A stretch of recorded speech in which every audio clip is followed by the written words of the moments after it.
Hoy nos acompaña acá en el canal Julio Gambina. Él, como ustedes saben, realiza la columna de Economía Política todos los martes. Hoy tenemos el gusto de que nos visite. Julio, ¿cómo estás? Gracias por venir.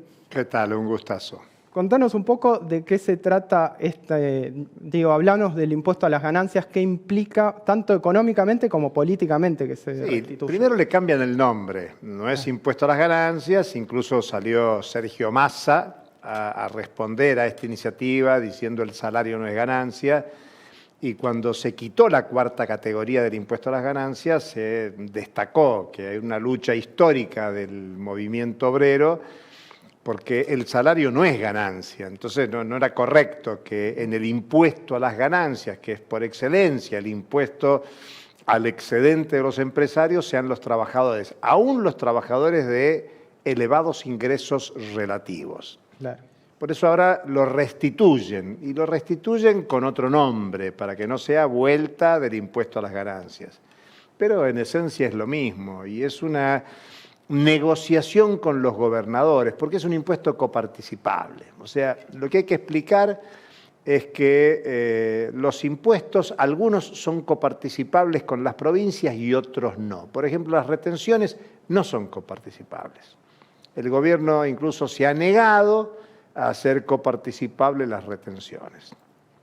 En las negociaciones con los gobernadores, para que los gobernadores induzcan a los diputados a votar el acuerdo en general, dicen, bueno, vamos a restituir este impuesto para que ustedes tengan recursos y no ocurra lo que está empezando a ocurrir con las provincias, que ante los problemas fiscales tienen que emitir monedas propias, bonos de deuda, que son las llamadas cuasimonedas, de alguna manera volver al 2001, cuando aparecieron las cuasimonedas. Porque todo el tema parece con este dicho de Javier Milei de no hay plata. No hay plata y ajusto a las provincias. Y de hecho, en estos días Adorni, el vocero presidencial, presionó fuertemente a los gobernadores diciéndoles si no aprueban la ley en la Cámara de Diputados, el ajuste va a ser más fuerte. ¿Qué es el ajuste va a ser más fuerte? No les vamos a mandar dinero a las provincias. Y las provincias no van a tener que pagar. Acuérdense que San Luis, el primer mes de gestión del gobernador, pagó los sueldos en 2 veces. O sea que es un apriete a las provincias. Y por lo tanto este impuesto dice, bueno, es una negociación para que vean los gobernadores que se toman medidas políticas para que haya una recaudación que termine revirtiendo en las provincias y las provincias puedan pagar. Esto afecta, como bien señalaste, a unos 800.000 trabajadores en principio. Lo que va a haber después es una actualización de ese mínimo de 1.350.000 bruto, que más o menos del neto sería 1.100.000, o sea, todo el que gane más de 1.100.000, hay una cantidad importante, 800.000 trabajadores que estarían afectados. Van a pagar y eso restringe el consumo. Pero a este gobierno no le preocupa que caiga el consumo, porque está deliberadamente induciendo una recesión económica para que baje la inflación. Parece un tiro en el pie, pero es lo que está aconteciendo. La paz de los cementerios. Es que es una paz de los cementerios, hay que enfriar la economía. O sea, es una baja deliberada del consumo para que los precios bajen. De hecho, algunos precios bajan después de una suba muy importante. Claro. Vos dijiste muy bien recién. El pecado original del gobierno Milei es la devaluación. Es una devaluación gigantesca. Yo quiero aclararlo técnicamente. La devaluación fue del 50%. Lo que ocurre es que comprar $1 costó 118% más, y por eso muchos dicen la devaluación fue del 118%. No, la devaluación es del 50%. Si antes valía casi 400 pesos y ahora vale 800 pesos, doy cifras redondas y por supuesto está en 840, ya no está en 800, fue una devaluación del 50%. Pero es una devaluación que se trasladó a precios rápidamente y ya venía, como bien señalaste, en crecimiento. Pero la inflación de diciembre duplicó la de noviembre. Y 20 días de la inflación de noviembre tienen que ver con esa devaluación, que es la primera medida que toma el gobierno Milei. Y la devaluación es un mecanismo de transferencia de ingresos. Y en todo caso es noticia la Argentina por esa devaluación y por esa alta inflación. En diciembre logramos ser el país número 1 de inflación mundial. Hasta noviembre estaba Líbano arriba de la Argentina y Argentina, vamos a Argentina todavía. Argentina con la inflación de diciembre pasó al primer lugar, desplazó al Líbano como el segundo y en América Latina hemos desplazado a Venezuela como la segunda inflación más elevada. Y la inflación es ese mecanismo de poder para aumentar los precios que deteriora la capacidad de compra de los que viven de ingresos en moneda nacional, en pesos. Por eso el gran tema sigue siendo la inflación. Podemos hablar de muchos de los temas que están en discusión, pero un tema directo, concreto, es el tema de la inflación y de la recesión, porque la recesión supone cierre de empresas. Ya es bastante usual ver ahora, incluso en avenidas comerciales muy importantes, cierres de negocios. Digamos, hay empresas pequeñas, medianas, que no pueden funcionar.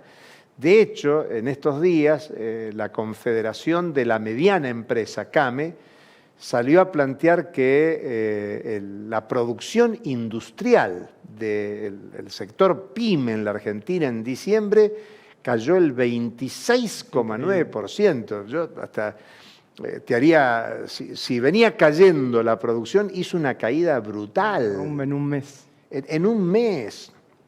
Claro, se puede decir, venía de arrastre, sí, pero lo que se potenció en diciembre es muy grande. Y te agregaría, hay un tema comunicacional que maneja el gobierno, yo diría muy bien para su lógica. Milei celebró el 25% de inflación de diciembre. En los días previos decía, si tenemos una inflación menor a 30% es un éxito. Sí. Y cuando se conoció el 25% dijo, hemos triunfado, estamos triunfando, estamos derrotando la inflación. Llegó a decir en su mensaje de Asunción que la inflación iba a llegar al 15.000%, un disparate, pero que desde el punto de vista de la no formación económica, teórica, de la mayoría de la población, eso metía miedo. Y muchas veces hemos explicado, la Argentina en los últimos 30 años ha tenido muchos miedos. Un miedo fue al terrorismo de Estado.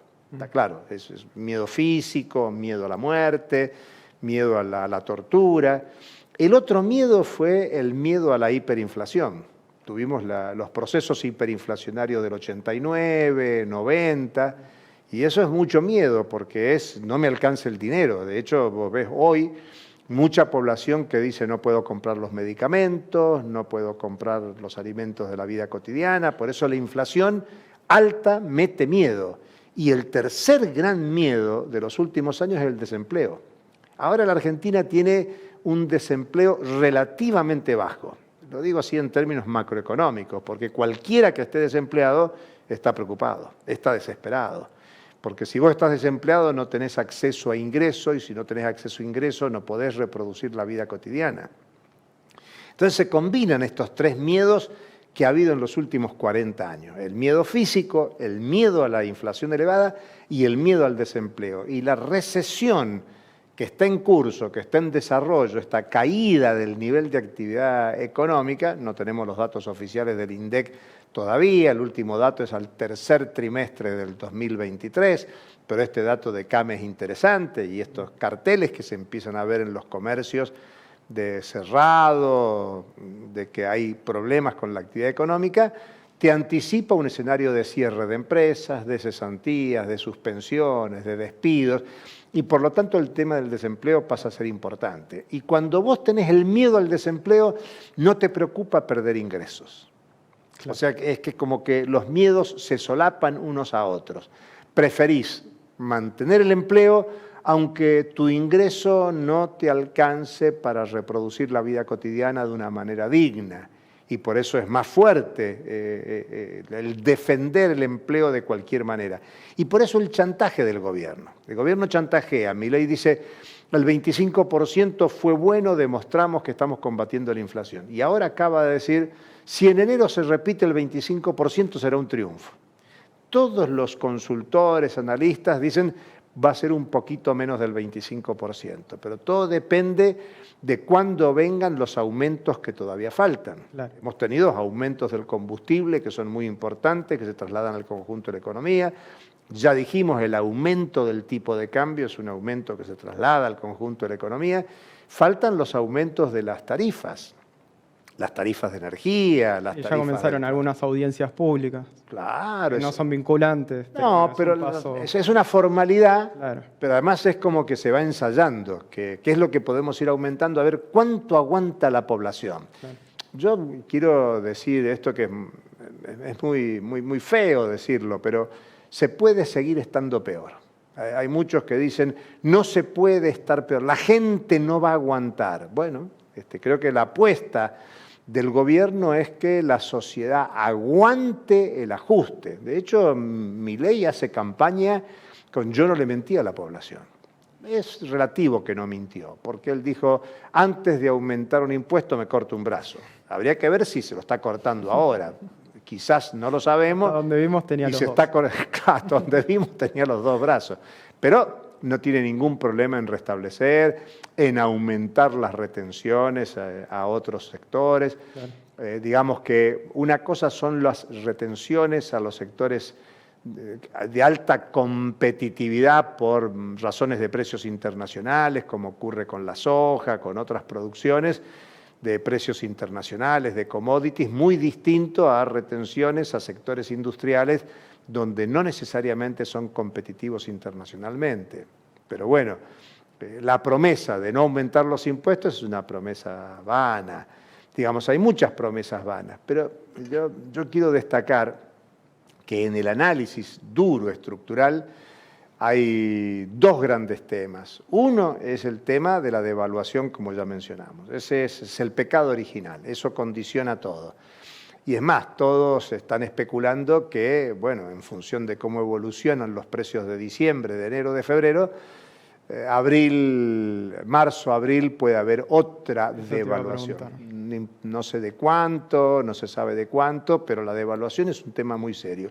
Y el otro es la prórroga del presupuesto 2023, porque no hay un presupuesto nuevo para el 2024.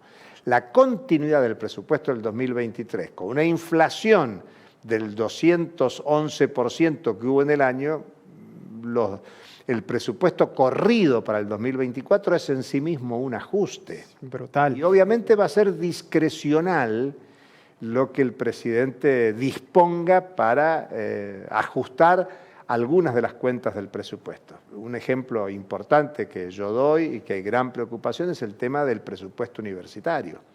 Las universidades son autónomas, sí, son autónomas, pero tienen un presupuesto asignado por el Estado Nacional.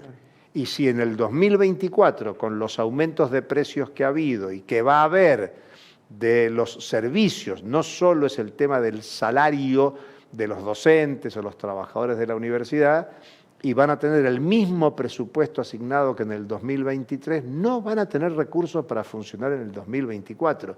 Y es una enorme discrecionalidad del Poder Ejecutivo, de Javier Milei. Y agreguemos que el punto 1 de esta llamada ley ómnibus, de esta legislación gigantesca que es casi una reforma constitucional, como bien indicabas al comienzo, lo que plantea son delegaciones de facultades, que en principio eran delegaciones para 4 años, eran por 2 años con prórroga por otros 2. Ahora estaría planteado en la corrección de 1 año con posibilidad de prórroga para 2. Bueno, en ese año de delegación de facultades no nos imaginamos todo lo que puede avanzar. Por eso la política económica del gobierno Milei, yo digo, no hay que subestimarla, porque empezó con mucha iniciativa política. Creo que hay mucha subestimación en medios de comunicación, en ámbitos de la política. Digo subestimación en el sentido de creer que estamos ante un loco, ante una figura payasesca, una figura mediática, y quizás pueda ser todo eso, pero la iniciativa política es fuerte. a tal punto que en el gabinete incluyó a la fórmula que salió tercera. La ministra de Seguridad y el ministro de Defensa fueron la fórmula de Cambiemos. Y hoy, vos mismo recién decías, y en la jerga se habla de una oposición dialoguista. Sí. Es una oposición dialoguista que es la reconfiguración de la derecha en la Argentina. La derecha se ha reconfigurado y si estamos discutiendo si en el Parlamento va a haber un dictamen de mayoría, es un dictamen de mayoría de la derecha parlamentaria. Por eso es importante en la política ver que hay política del Poder Ejecutivo, fuerte iniciativa política. Por eso digo, no es un loco, no es un peluca, es un proyecto político de ultraderecha con fuerte iniciativa. Hay un Parlamento que puede tener una mayoría, una primera minoría, que le da dictamen a un proyecto que pueda transformarse en ley, aunque después cuando lo discutan haya opositores dialoguistas que voten en contra, pero bueno, pueden votar en contra, pero se aprueba. Lo que importa es el dictamen, dar quórum y que finalmente se habilite la aprobación. Pero la política también es la calle. La política también es la organización popular. Y por eso es importante que las tres centrales sindicales de mayor peso en la Argentina, la CGT, las dos CTAs, la CTA de los trabajadores, la CTA autónoma, convoquen al paro, que ha convocado una adhesión muy fuerte del movimiento social popular de la Argentina, y yo me animaría a decir con sorpresa en todo el mundo. Sí. Porque esto es un tema poco comentado en los medios de comunicación, pero las embajadas argentinas o consulados argentinos en el exterior, no solo en América Latina, en Europa, en varios territorios del mundo, va a concitar movilizaciones. Serán de distintas magnitudes, algunas serán más testimoniales, otras más masivas, pero prácticamente todas las capitales europeas, las principales ciudades de América Latina, bueno, en Uruguay, en Chile, en Brasil, en Venezuela, vamos a tener movilizaciones muy importantes, una solidaridad gigantesca. Así como hubo unidad del movimiento obrero y popular en la Argentina para convocar a la movilización y paro de mañana miércoles 24, también en otros países se han generado unidades insospechadas hasta ahora. Es decir, centrales sindicales que tenían visiones diferenciadas y creo que hay que prestarle atención a esto, porque ahí, si querés, yo diría, y pensando en la política mundial, Milei no solo está en campaña en la Argentina, que le permitió ganar, y sigue en campaña para consolidar, transformar el consenso electoral en consenso político, sino que está en campaña mundial. Se está mostrando mundialmente, y eso pasó en Davos. Yo tengo un discurso, un análisis distinto, diferenciado de la mayoría que dicen Milei, muchos sectores de derecha que están de acuerdo con lo principal de Milei, dicen no hizo un buen papel en Davos, debió ir a conseguir inversiones. No, él fue a Davos a mostrarle a los jefes del capitalismo, a los jefes políticos, a los empresarios, a los jefes económicos, por eso les dijo héroes a los empresarios, a los CEOs de las corporaciones transnacionales, fue a mostrarles el rumbo del capitalismo. Y les dijo, miren, el rumbo es lo que estamos haciendo en Argentina. El rumbo es decirle la verdad a la población. Y si le decimos la verdad a la población, que es el ajuste, y hay consenso de la población, eso es lo que va a permitir relanzar al capitalismo, un capitalismo que está en crisis. Yo creo que muchos lo subestiman, dicen fue a hacer proselitismo, fue a hacer un discurso académico, fue a bajar línea, fue a marcarle el rumbo en uno de los foros, el Foro Económico Mundial en Davos, pretende ser un cónclave de pensamiento para dónde va el mundo. Hace un par de años en Davos dijeron la crisis es tan grande que hay que barajar y dar de nuevo. Claro. Eso yo lo digo en jerga nuestra. Dijeron hay que resetear el capitalismo mundial. Resetear el capitalismo es cuando se te descompone el teléfono, la computadora, ¿qué haces? Reseteás, o sea, recreás todo el funcionamiento del sistema. Bueno, en el Foro Económico Mundial dijeron hay que resetearlo. En el Fondo Monetario, la segunda al mando del Fondo Monetario, Gita Gopinath, llegó a plantear hace falta un nuevo contrato social. Contrato social es un nuevo acuerdo, es decir, una nueva relación entre el capital y el trabajo, una nueva relación entre los actores económicos. Digamos que en el mundo se está pensando cómo salir de la crisis. Y Milei va y les dice, hay que salir del modo que lo hacemos nosotros. Yo no digo que Milei va a tener éxito, ni en el mundo ni en la Argentina. Es más, Milei puede ser un fusible, como es mucha gente, pero evidentemente está mostrando una audacia que le está mostrando el camino a la ultraderecha, y por eso un personaje como Elon Musk, que además de Twitter está interesado en los automotores eléctricos y por eso está interesado en las baterías y por eso está interesado en el litio y por eso quiere la apertura de la economía argentina y que se le faciliten las condiciones para invertir en la Argentina y apropiar los fantásticos recursos naturales que tiene la Argentina, esos bienes comunes que deberían ser para la generación actual y futura, aprovecharlos para lucrar, para ganar. Por eso yo creo que hay que prestarle mucha atención a esto que está pasando. Hay una fortísima iniciativa política del gobierno para avanzar en el ajuste, en la reestructuración de la economía. Es algo que quiso la dictadura y no pudo.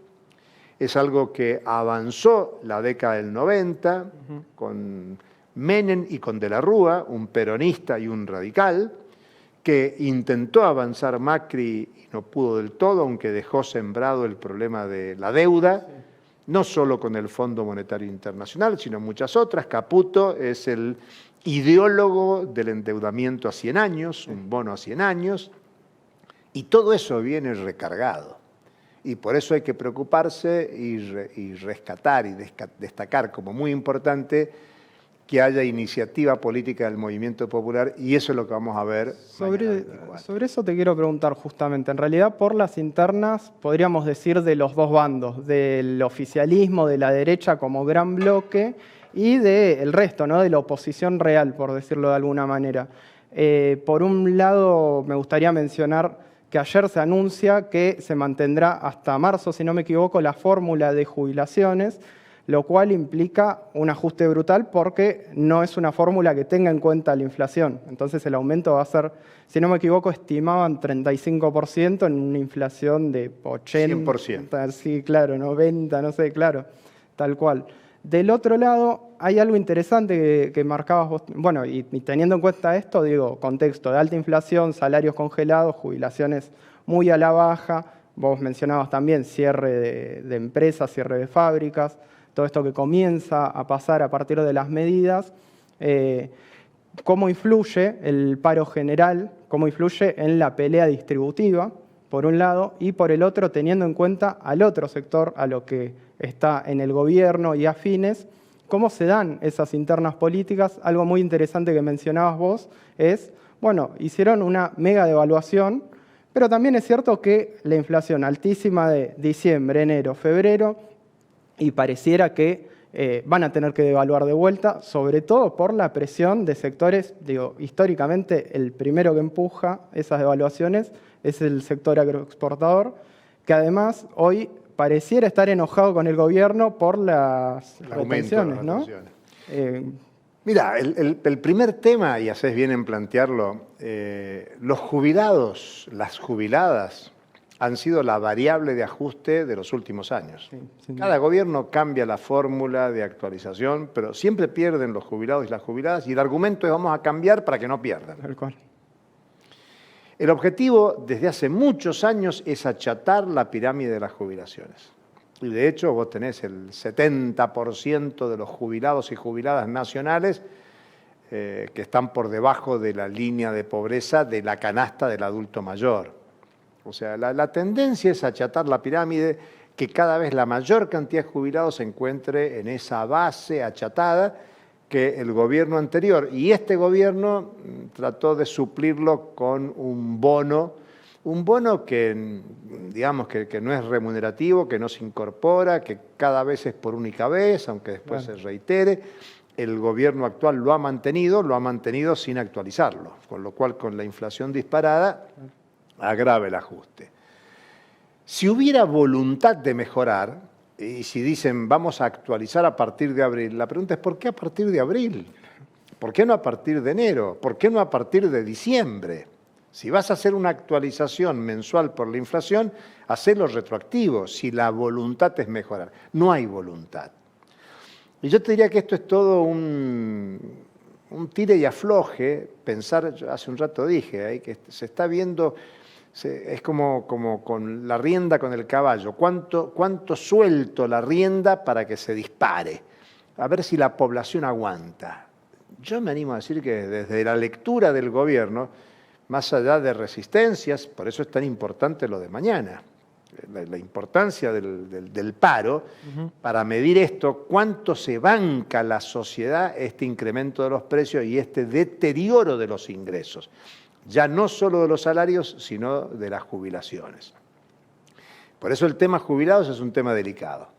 Lo mismo que cómo se va a tratar el Fondo de Garantía de Sustentabilidad. Ahora, claro, lo que pasa es que es un tema no resuelto de gobiernos anteriores, porque el Fondo de Garantía de Sustentabilidad, creado luego de terminar con el régimen de capitalización, pasó a ser gestionado por el ANSES, y eso debería ser gestionado por los trabajadores en actividad y jubilados, como reclama el movimiento de jubilados. O sea, el capítulo... ¿Eso de qué forma sería?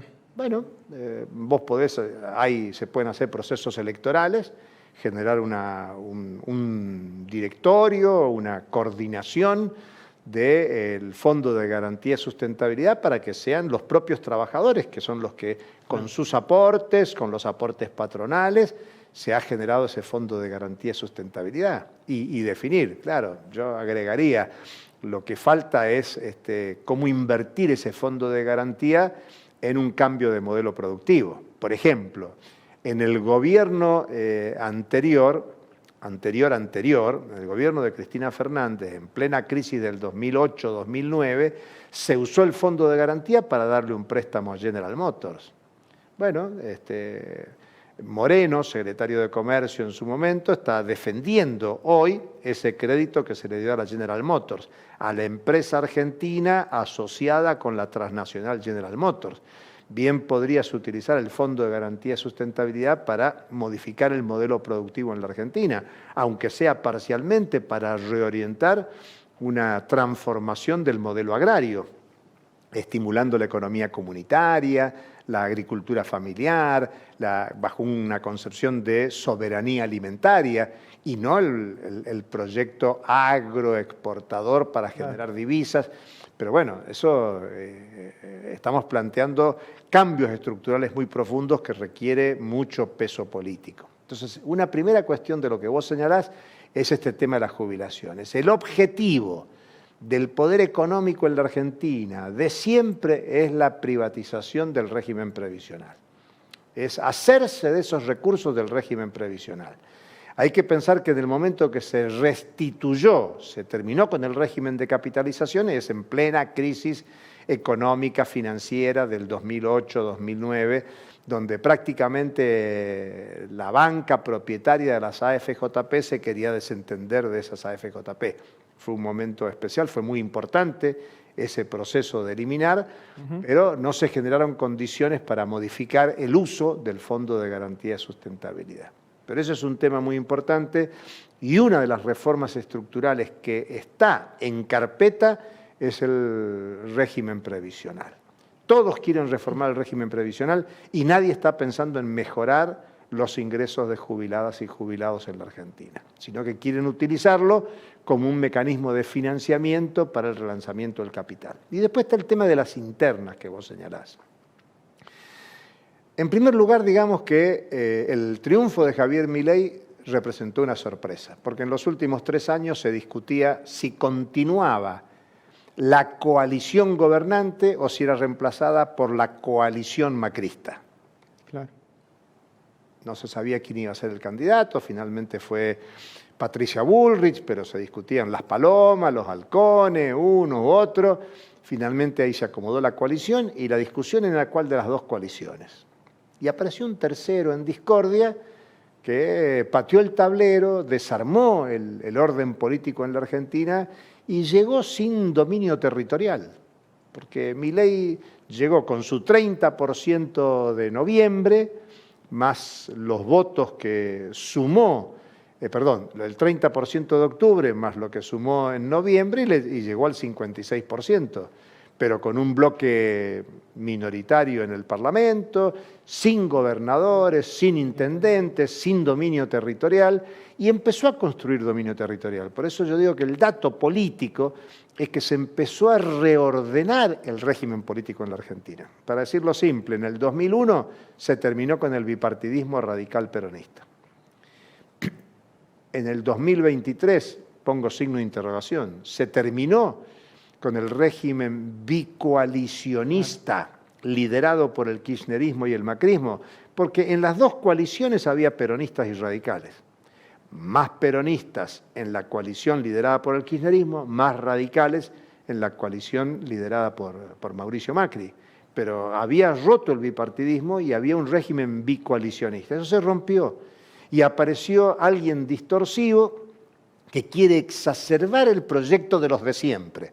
Porque hay que señalar que muchos funcionarios, los de siempre, son los que intentan darle gobernabilidad al gobierno de Milei. Desde Sturzenegger, que fue funcionario de los gobiernos anteriores, a Cavallo, que desde afuera da el aval a todas las medidas que está tomando el gobierno. Y Patricia Bullrich, que fue ministra de Seguridad de la Rúa en su momento y que ahora vuelve a ser ministra de Trabajo, fue de Seguridad con Macri y vuelve a ser de Seguridad ahora.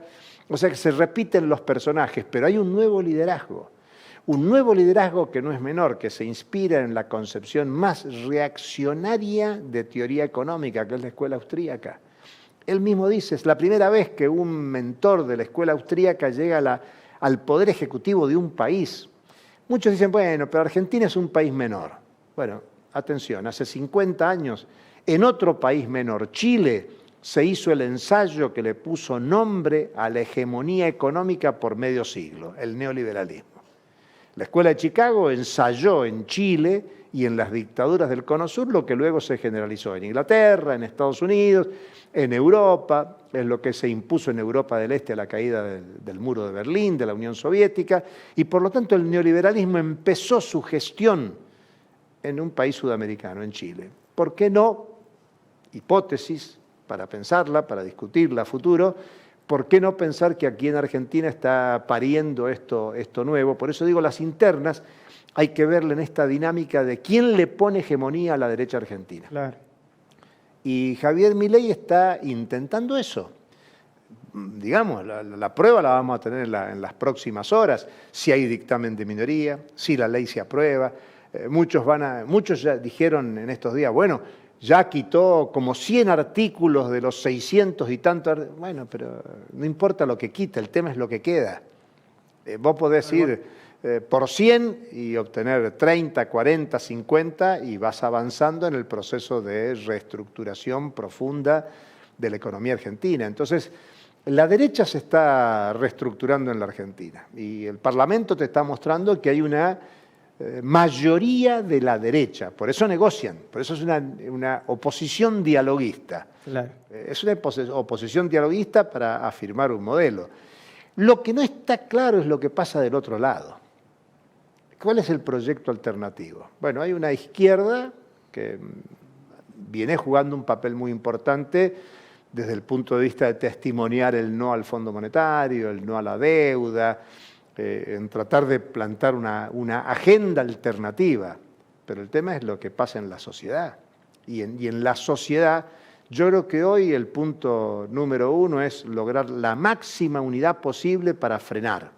Por eso, de nuevo, el paro del 24 es muy importante, que ha logrado una unidad muy importante en la Argentina y una solidaridad internacional muy destacada.